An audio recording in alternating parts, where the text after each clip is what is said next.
Afinal de contas, o que é uma união de fato? Bem, mais uma vez agradeço pelo uso e gosto da palavra. Antes de responder à sua questão bastante pertinente, Joelson, permita-me fazer uma ilação, não é, numa perspectiva histórica daquilo que é a figura da união de facto.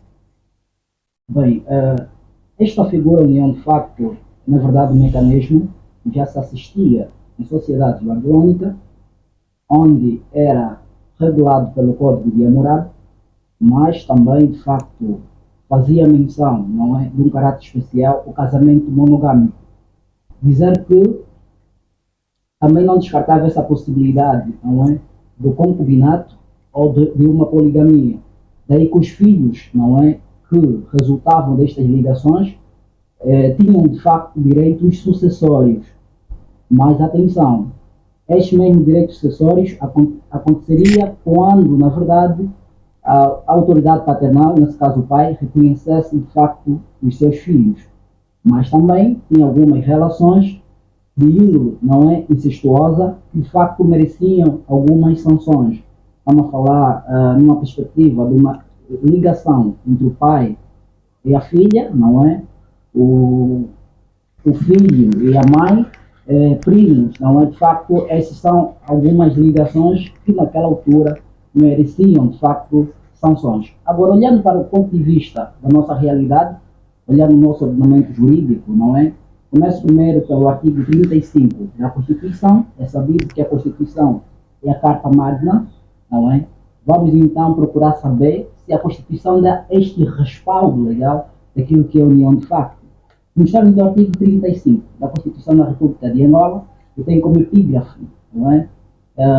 Família, casamento e filiação, no seu número 1, dispõe de que a família é um núcleo fundamental da organização da sociedade e objeto, não é, de proteção especial do Estado, quer a mesma se funde pelo casamento, quer pela união de facto.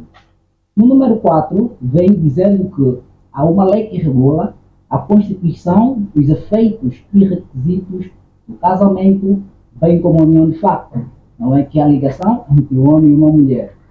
Bem, assim sendo, respondendo agora à questão do Joelson bem colocada, o que é então a união de facto, eu trago duas perspectivas para conceituar isso. Uma primeira perspectiva doutrinal, noutra perspectiva legal. Na perspectiva doutrinal, podemos então entender a união de facto como sendo a ligação íntima, informal, prolongada no tempo, semelhante ao decurso do vínculo do casamento civil, não é? É uma relação entre sexos opostos, a me referir de um homem e uma mulher, que de facto vão se unir no intuito de estabelecer uma vida em comum. Aqui, fazendo menção que distingue-se do casamento atendendo a questão, não é, que tem a ver com a formalização e a legalização da própria união. Do ponto de vista legal, nos termos do artigo 112 do Código da Família, dispõe de que a união de facto, não é, consiste no estabelecimento, não é, voluntário da vida em comum entre um homem e uma mulher. Neste ponto vou parar para também dar a palavra ao meu homólogo, né? Sírio Teixeira. Meu amigo, até esqueci de saudar o meu amigo de painel, meu companheiro que acabei de conhecer, o doutor Alexandre. Bem, o meu companheiro foi muito conciso na sua abordagem, do ponto de vista doutrinal e do ponto de vista legal. Então, para não sermos aqui repetitivos, meu amigo já fez uma abordagem muito bonita e trouxe o que eu gosto, que eu sempre digo, amigo Gelson. Francis Bacon já dizia: a história é a ciência da memória. Neste caso, é preciso conhecer o passado para conseguirmos entender o presente e, posteriormente, o futuro. Nesta perspectiva, vou trazer algo mais prático, propriamente dito, sobre a união de facto. Nós devemos entender que o direito visa regular todas as vicissitudes existentes dentro da sociedade. E com isso, a família é o núcleo fundamental de uma sociedade. O que acontece? Por ser o núcleo fundamental de uma sociedade, o Estado em si procurou meios de regular a relação que vai existir entre os indivíduos que façam parte de determinado núcleo familiar, sendo que a família, como eu já disse, é o núcleo fundamental de uma sociedade. E como é que vai conseguir regular? Daí falamos do Código da Família. O Código da Família que vai regular as relações jurídico-familiares que vão existir. Nessa perspectiva, realçando aquilo que é o artigo 35 da nossa Constituição, vai trazer o Instituto do Casamento e da União do Facto para poder assim então regular a relação jurídico-familiar que vai existir entre um homem e uma mulher e posteriormente a sua prole, ou seja, os filhos ou os descendentes. Vai trazer estes dois institutos para poder regular isto que vai existir. Mas como o nosso tema em causa fala sobre a união do facto, muita gente pergunta se o que é a união do facto do ponto de vista prático. A verdade é que se formos analisar a sociedade angolana, vamos verificar que tem muitos casais que estão em união de facto e nem sabiam. Só que aqui há uma diferença.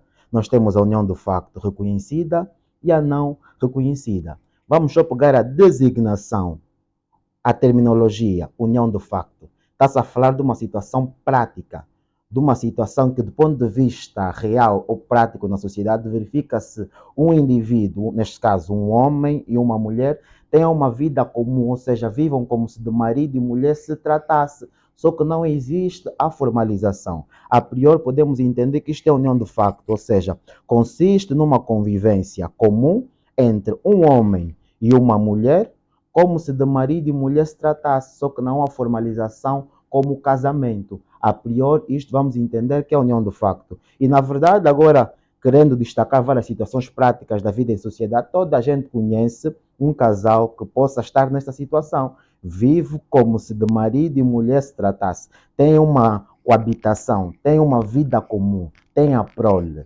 Nesses termos, conseguimos identificar que estamos diante de uma união de facto. Só que a nossa lei, neste caso, contando aqui primeiro que é a Constituição, vai determinar o instituto, sim, da união de facto. Só que vai dizer, nós temos, sim, a união de facto, nesse caso, situações factuais, práticas da vida, que esse indivíduo está em união de facto. Só que para que possa produzir efeitos jurídicos, para que o direito possa tutelar, para que o direito possa proteger, é necessário que se verifique certos pressupostos. Daí que vamos acabar de verificar que a nossa lei, neste caso o Código da Família, vai apresentar três pressupostos imprescindíveis para que possamos dizer que é possível fazer este reconhecimento da união de facto. Porque, a priori, para que exista a união de facto, basta que exista essa situação prática que explicamos. Um homem e uma mulher que vivam uma vida comum, como se de marido e mulher se tratasse. Aí podemos dizer que estamos diante de uma união de facto. Só que surge uma pergunta: será que esta união de facto é passível de reconhecimento? Daí tem de atender os pressupostos que a própria lei vai determinar. Porque não basta que vocês vivam juntos. Por exemplo, eu acabei de conhecer alguém e decidi que vou viver com esta pessoa e começamos bem. Eu digo que já não, pronto, quero reconhecer a união de facto. A lei diz: espera aí, não é bem assim. Atende estes pressupostos que eu vou determinar e depois podes fazer o reconhecimento da união de facto para que o direito em si acautele a relação jurídico-familiar que passará a existir, para que o direito em si proteja os efeitos desta vossa união, para que o direito em si regule esta vossa união. É necessário que se preencha estes pressupostos. Estou aqui a falar muito de pressupostos. Quais viriam a ser, então, neste caso, os pressupostos? São três. É necessário que haja coabitação consecutiva de 3 anos, no mínimo 3 anos. Estamos a dizer que não deve ser de modo parcelado, porque aqui a lei entende que deve haver uma estabilidade nesta união. Não pode ser eu estou com a Joaquina, ou melhor, estou com a Marinela, um ano, depois resolvo separar, fico 2 anos sumido, depois volto, fico 2 e conta como se fosse 3. Não. Estamos a falar que deve ser 3 anos consecutivos, que é aquilo que é a comunhão de cama e mesa e habitação. Estamos 3 anos juntos. Depois a lei Sim, depois a lei? traz mais pressuposto, não é o único. Vai trazer mais 2. Deve haver aquilo que é a capacidade matrimonial, que estamos a falar de nada menos do que a capacidade de poder, então, formalizar ou ter a capacidade de poder celebrar esta união, que é nada menos que segue os resvales do casamento. A priori, o Código da Família vai dizer que para possa celebrar um casamento ou para que se tenha idade núbil são 18 anos. Todavia, há situações que um homem de 16, uma mulher de 15, se entender-se que vai em conta com os interesses dos dois, nesse caso, seus tutelares podem sim anuir que haja o casamento. A Neste união de caso, facto pode seguir fazendo esses a moldes. emancipação. Pode seguir esses moldes, exatamente, pode seguir esses moldes para que se fale da capacidade matrimonial. E depois temos a singularidade, que na verdade eu acho que é o que mais traz polêmica e impede com que haja muitas uniões de factos. Por quê? A singularidade está a dizer que para vocês reconhecerem a união de facto é necessário que seja só mesmo vocês os dois enquanto casal. Por isso é que a lei falou um homem e uma mulher, não falou o Mário com mais 5 mulheres. Neste caso, é necessário que haja apenas, olha o que a lei define que é a união de facto, é necessário que haja apenas a questão da consistência, a vida em comum entre um homem e uma mulher, só eles dois, um único casal. Isto é a singularidade, então não pode ter duas famílias, duas relações. Aí acaba ferindo aquilo que é a singularidade, que é um dos pressupostos legais que a lei exige para que haja a união de facto. Antes o Sírio falou sobre duas vertentes, que é a união de facto reconhecida e a não reconhecida. Exatamente. Mediante essas duas, Alexandre, a união de facto não reconhecida acaba perdendo peso no falecimento de um dos cônjuges? Ou como funciona? Depois do falecimento de um dos cônjuges, há a possibilidade de ser reconhecida? Sim, há uma possibilidade, né? Porque também já parabenizar o meu ilustre convidado, ou seja, muito ilustre colega de painel, desculpa, pela brilhante apresentação, não é? De facto, foi brilhante e foi feliz. Dizer que, atendendo à resposta do Joelson, sim, de facto, não é?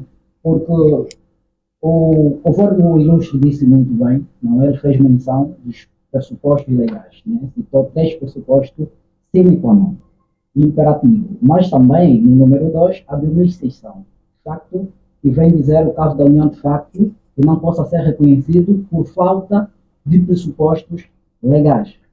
Nesta senda, não é, é de dizer que, por falta de pressupostos legais, não é verificado na Constituição ou na capacidade das partes reconhecerem a sua união de facto, não é, aqui o Código da Família abre uma exceção para aquelas situações, não é, de facto verificamos o enriquecimento ilícito.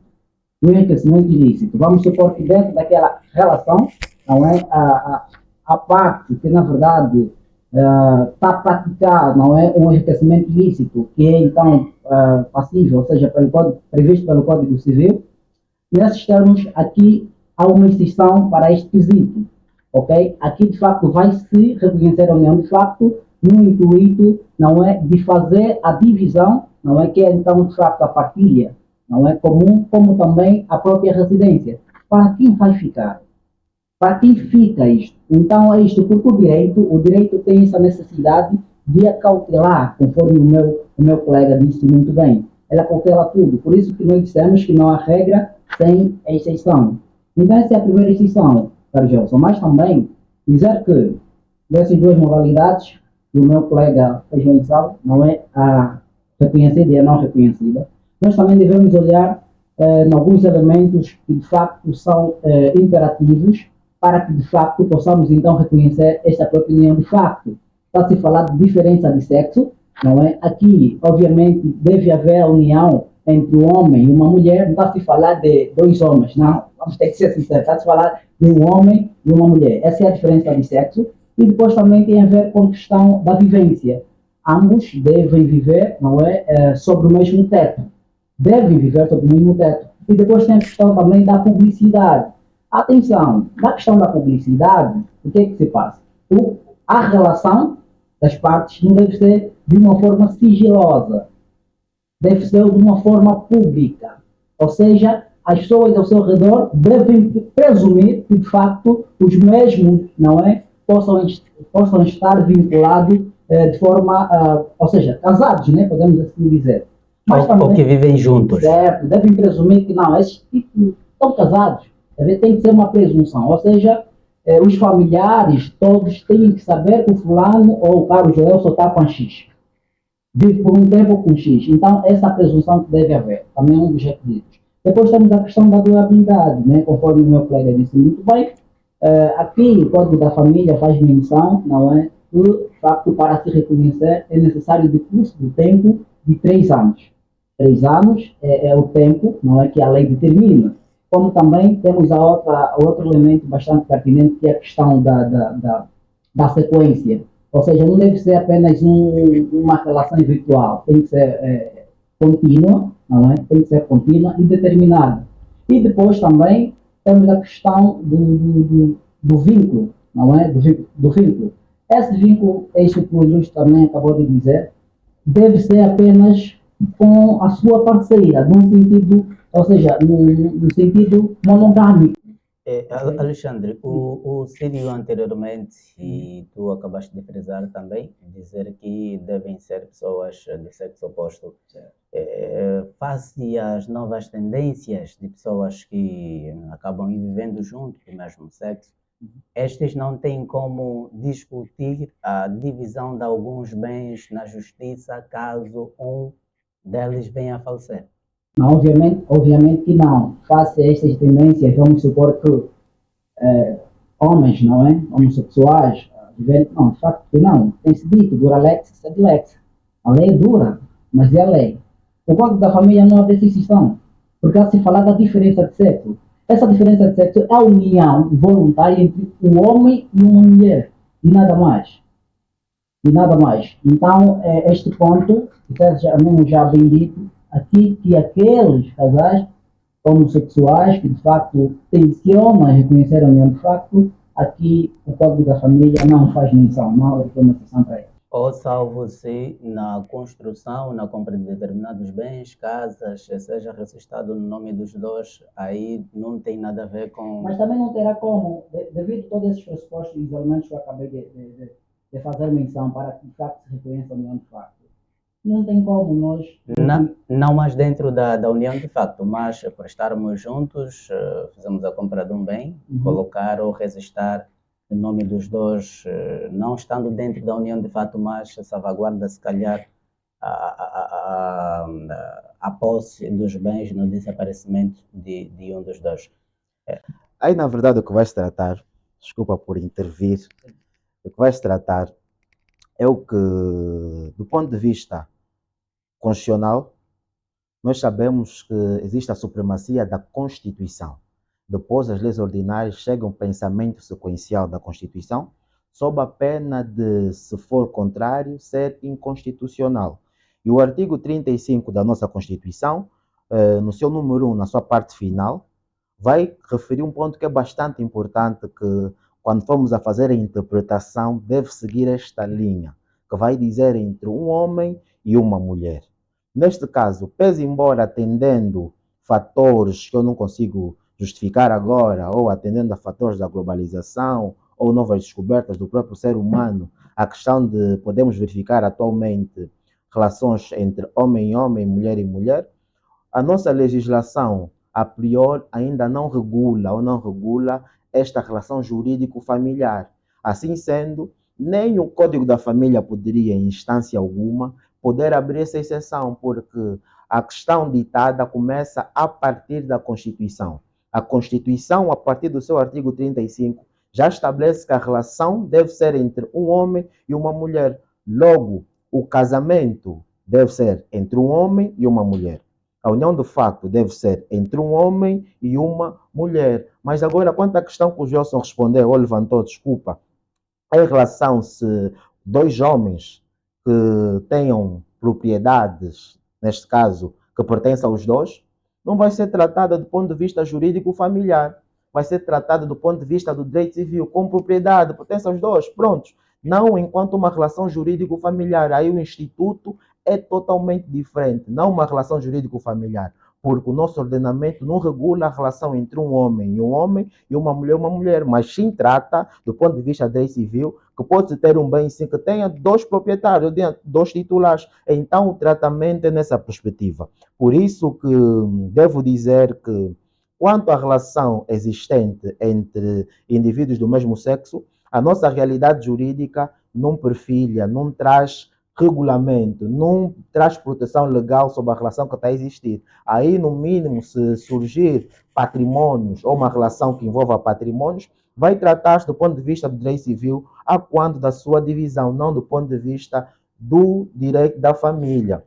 E um ponto que eu quero levantar, o amigo Gelson, a quando da abordagem do meu amigo, o doutor Alexandre, quando fomos a falar da questão das exceções que o Código da Família apresenta a quando do reconhecimento, neste caso, da união de facto, sobre a questão das uniões de factos que não têm os pressupostos para ser reconhecidas, todavia a lei traz margens para que possa produzir certos efeitos na questão do enriquecimento, sem causa neste caso.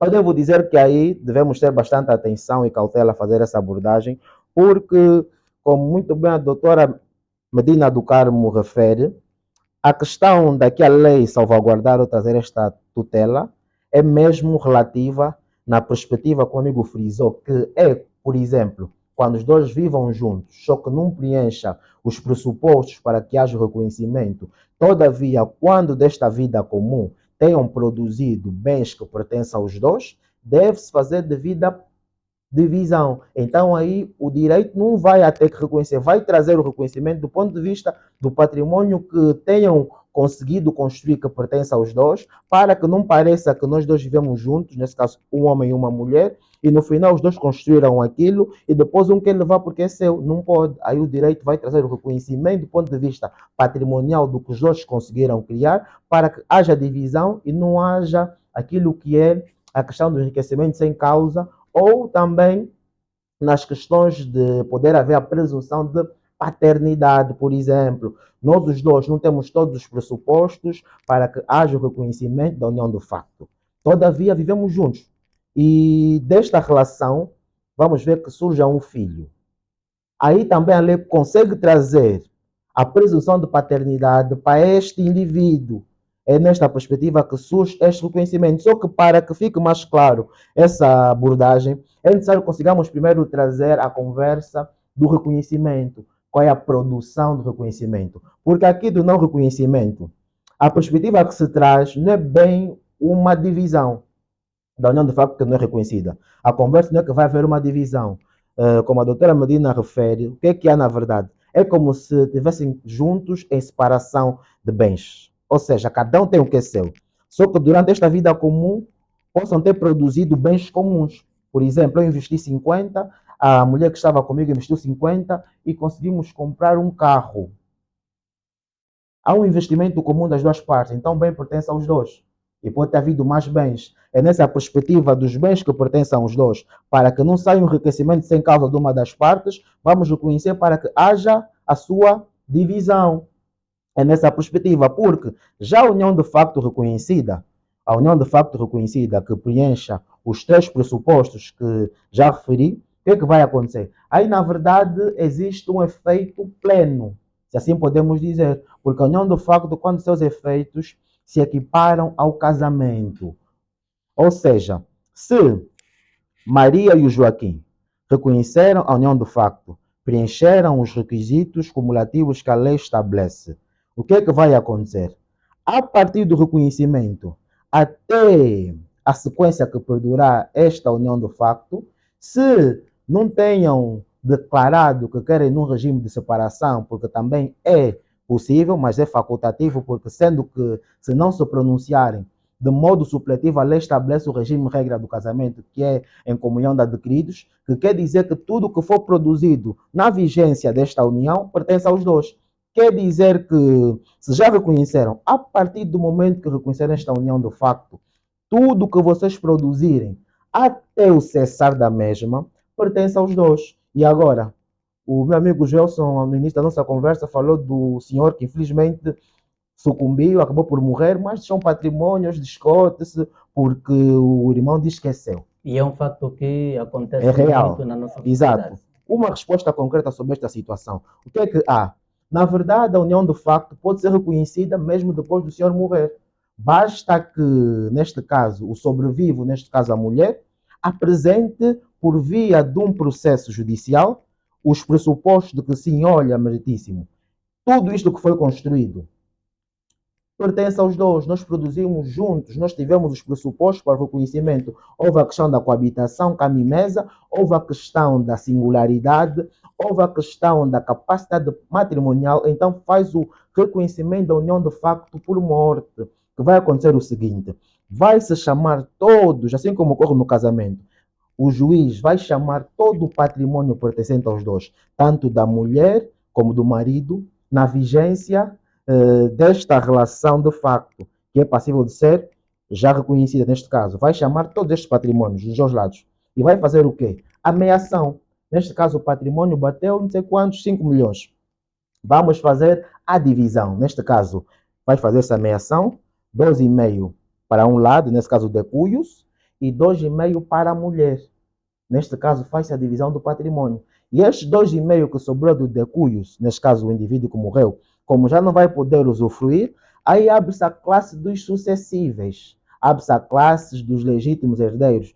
O Código Civil traz a classe dos sucessíveis, que vai dizer quais são então, que são vários e cada categoria elimina uma. O que acontece?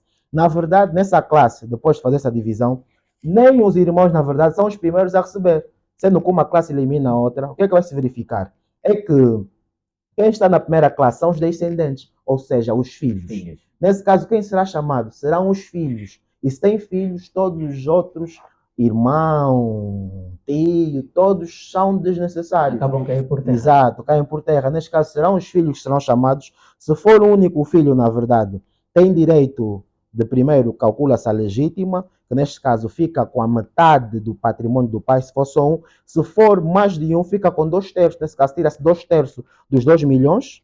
E depois vai puxar-se a classe dos sucessíveis, que por consequência será ele também a receber, porque na verdade ele está na primeira classe dos sucessíveis. Porque há aqui duas conversas nas sucessões. Primeiro, quando o indivíduo morre, se casou, o que faz-se primeiro? Vai-se fazer a ameação, se tenha sido em comunhão de adquiridos, nesse caso a divisão 50-50 para cada lado, do patrimônio que ele tem. Deixou o filho? Deixou. Acha-se a legítima. A legítima é aquela porção de bens que a lei já protege. Diz que isto aqui tu não vais mexer, não vais fazer testamento, nem não vais doar, nem nada. Isto pertence aos teus filhos. Esta legítima, ele não tem como mexer. Então a lei primeiro já protegeu. E vai tirar a legítima desses filhos. Se for só um, é da metade do patrimônio. Se for mais de um, vai-se tirar deste patrimônio 2/3. Calcula-se o valor do patrimônio dele, tira-se 2/3 deste patrimônio e faz-se a divisão de modo igualitário a cada um dos filhos. Depois do restante do patrimônio, o que vai acontecer? Vai-se chamar a classe dos sucessíveis, que são os legítimos herdeiros, sendo que não deixou dívidas nem nada do gênero, não deixou testamentos. O que vai se fazer? Chama-se a classe dos sucessíveis, que neste caso quem está na primeira categoria são os filhos, que neste caso serão estes a receber a herança. Então, neste caso em concreto, podemos resolver desta forma. Alexandre, o Círio falava de chamar a classe dos sucessivos, mas eu questiono. Há aqui a possibilidade de trazer-se também os testemunhas para realmente saber se eles viviam 3 ou mais de 3 anos. A lei dá essa abertura e como é que funciona? Sim, claro, né? Apesar que nos termos do artigo, não é, 116 do Código da Família, tem como efeito as formalidades.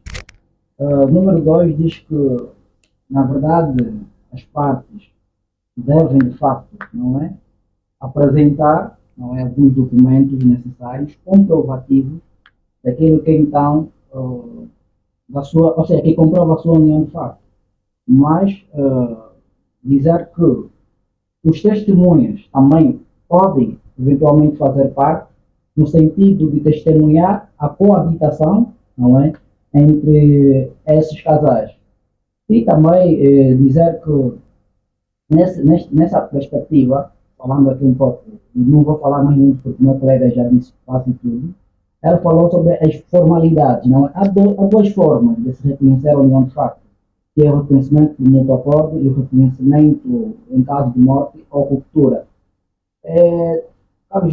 O reconhecimento por mútuo acordo, não é? É na verdade aquele reconhecimento a pedido dos ambos interessados, não é? Que tenciona então, na verdade, constituir, não é, a sua união de facto.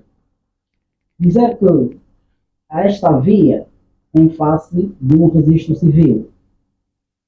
A competência, não é, para de facto outorgar, não é, esta união de facto é dado a um registro civil perto da residência dos mesmos.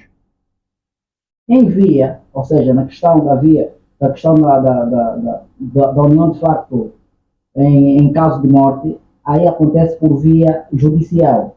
Temos também que ter em conta este ponto. Aqui, uma parte é por via do registro civil, a sua residência, quer dizer, por mútuo acordo, onde os mesmos vão chegar, não é? Queremos, de facto, reconhecer a nossa união de facto, não é? Porque uma vez a união de facto reconhecido, tenha ou chega a ter os mesmos efeitos de que o casamento, não é? Porque uma das finalidades da própria união de facto é a questão que tem a ver com a partilha de bens. Então, a questão da testemunha é de facto necessário, porque em direito, e nós sabemos que contra factos não há argumento. Então, a testemunha também faz-se, não é, faz fé e juízo, dá-se aqui a questão da prova testemunhal, não é? Então, é de facto necessário também que haja testemunhas para de facto dar então entendimento ou dar melhor esclarecimento daquela coabitação existente entre ambos. E um ponto que eu vou aqui destacar, amigo Josson, principalmente para os nossos ouvintes, estamos aqui a falar de união de facto e uma pergunta se calhar devem estar a fazer-se. Mas pronto, união de facto, por que num caso só? Qual a diferença então? Sendo que no final de contas os institutos são os mesmos. Há uma ligeira diferença, só que do ponto de vista dos efeitos, a união de facto produz os mesmos que o casamento. O que acontece? O principal ponto que diferencia estes dois institutos é que no casamento há muito formalismo a seguir para que se consiga então celebrar o casamento. Já a união de facto, basta que se preencha estes requisitos, neste caso do ponto de vista prático, factual, vocês vivem por 3 anos, vocês têm a capacidade matrimonial, vocês têm a singularidade da união, vocês conseguem sim reconhecer esta união, neste caso, por mútuo acordo, neste caso, por via do registro civil, neste caso, que estiver mais próxima à residência dos mesmos, como o doutor acabou de referir, para que se faça o reconhecimento e seja acautelado. E nesta perspectiva, todos os efeitos que o casamento produz, a união de facto passa a produzir. Já o casamento, para ser celebrado, há um todo formalismo, há um todo processo de fases que tem que ser obedecido. E como nós verificamos na realidade angolana, do ponto de vista factual, há várias uniões, há vários relacionamentos que às vezes, atendendo o dispêndio econômico, acabam não casando. Então, na perspectiva de querer acautelar, a Constituição e a própria lei traz o Instituto da União de Facto, que é um processo célere. Neste caso, chega a ser um ato administrativo que reconhece que vocês estão unidos e passa já a proteger do ponto de vista patrimonial aquilo que é a vossa união. Quer dizer que até mesmo desde que vocês estão juntos, atendendo os pressupostos legais, o direito, a lei passa já a cautelar. Então evita já situações. Mas só que a união de facto não começa só quando tem os pressupostos. A verdade é que nós podemos estar em união de facto ferindo e rompendo todos os pressupostos que a lei existe.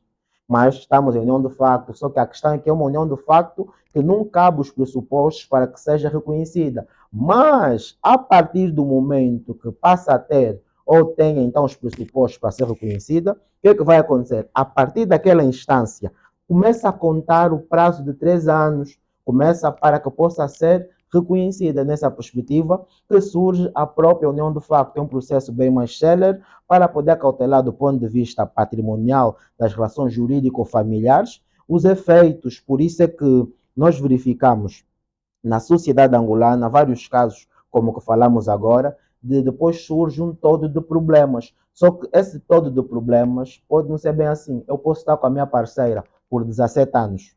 Infelizmente, eu acabei por morrer. Não quer dizer que aí temos problemas tão graves, tão graves. É possível que esta reconheça a união de facto por morte, mas só que por ser um processo que exige um todo formalismo, aí já não é tão célere como por mútuo acordo, que é só ir no registro civil e pronto. aí já é necessário por via de um processo judicial, que vai se aferir, vai ter a questão da legitimidade, dos prazos, vai ter a questão do Conselho de Família, que pode se entender como os mais próximos a esta união, que vão poder, neste caso, falar-se da testemunha, que vão apresentar que sim, realmente, tal, para que seja então reconhecida por morte. Só que esse reconhecimento não é para falar que eles agora estão unidos. Não é. A verdade é que este reconhecimento é mais para cautelar do ponto de vista dos efeitos patrimoniais, o que eles conseguiram, exato, durante esta união.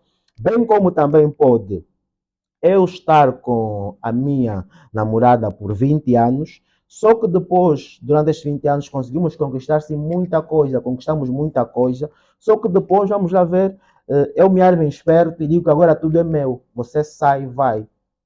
Ela tem meios de poder recorrer, pese embora não tenhamos casado, pese embora não tenhamos reconhecido aquilo que é a união de facto. Como assim? A questão do reconhecimento da união de facto por ruptura, ou seja, por via de uma separação. Eu sei que durante o tempo que estivemos juntos, nós atendemos os pressupostos para o reconhecimento da união de facto, coabitação cama-mesa, nós temos a capacidade matrimonial, nós temos aquilo que é a singularidade da união. A partir daquela instância que nós tínhamos isto, até o decurso que vigorou a nossa união de facto não reconhecida, todos os efeitos que foram produzidos, nesse caso do ponto de vista patrimonial, pertencem aos dois. Neste caso, o que acontece? Ela pode pedir o reconhecimento da união de facto por ruptura, que quer dizer que aí aplica-se o regime supletivo, que devem presumir que estão em comunhão de adquiridos. Nesse caso, tudo que foi conquistado durante a vigência daquela união de facto não reconhecida, todavia tinha os pressupostos para o seu reconhecimento, pertence aos dois e deve ser feito o quê? A divisão. Mas isto aqui é por via do quê? Do tribunal, porque é um todo o processo de aferir-se se realmente é isto, para que haja a divisão de modo igualitário. E não estamos a dizer, doutor Joelson, não estamos a dizer, desculpa, não estamos a dizer, já está a terminar, não estamos a dizer que a questão, muita gente faz confusão quando falamos da divisão. Principalmente os homens se arrogam, mas eu que trabalhei mais, eu que dava mais dinheiro em casa, eu que recebia mais e por aí vai. Então como é que vamos ter iguais? Não é bem assim. Por isso é que da vida comum, dentro da relação jurídico-familiar que vocês tenham, cada um tem o seu contributo e os efeitos são para os dois. Não é que trazer-se a questão, mas eu dava, mas não, esqueçam isso. A questão é que cada um tem a participação dentro daquilo que é a relação jurídico-familiar. E isto aqui não digo só por parte dos homens, porque falamos do princípio da igualdade. Nesse caso, até mesmo a mulher que possa estar a prover mais dentro do núcleo familiar, se falar-se da separação ou falar-se do rompimento desta relação, se verificou-se os pressupostos, quando for feita a divisão, desde a vigência que verificava os pressupostos até o cessar, é dos dois. E deve ser feita a divisão por via da meação 50-50 para cada um dos dois. É mais ou menos isto que deve ocorrer. Infelizmente o nosso tempo já se foi, passamos 1 minuto da hora 10. Obrigado, Alexandre, e também ao Sírio por esta conversa bonita. Esperamos que quem está do outro lado possa nos ter compreendido sobre a legalização da união de facto. Queremos contar com vocês nas próximas oportunidades. Eu que agradeço, amigo José. Vai desculpar o O tempo passou mesmo rápido. É verdade. Se calhar teríamos 2 ou mais horas para abordar sobre este tema. Despeço de vocês, a continuação de uma última quarta-feira. Muito obrigado. E deste lado nos despedimos com a responsabilidade de regressar pontualmente amanhã às 7h30 para mais uma edição do nosso programa Magazine Acadêmico. Trabalhou para si no dia de hoje, na técnica, bem como na locução, Joelson Antônio simplesmente já fez este programa, contou com a coordenação de Flávio Cavanda e nós motivamos o nosso ouvinte dizendo: cuidado com o lápis com que escreves, porque nem todos vêm acompanhados de uma borracha. Todos desejamos continuação de uma excelente quarta-feira.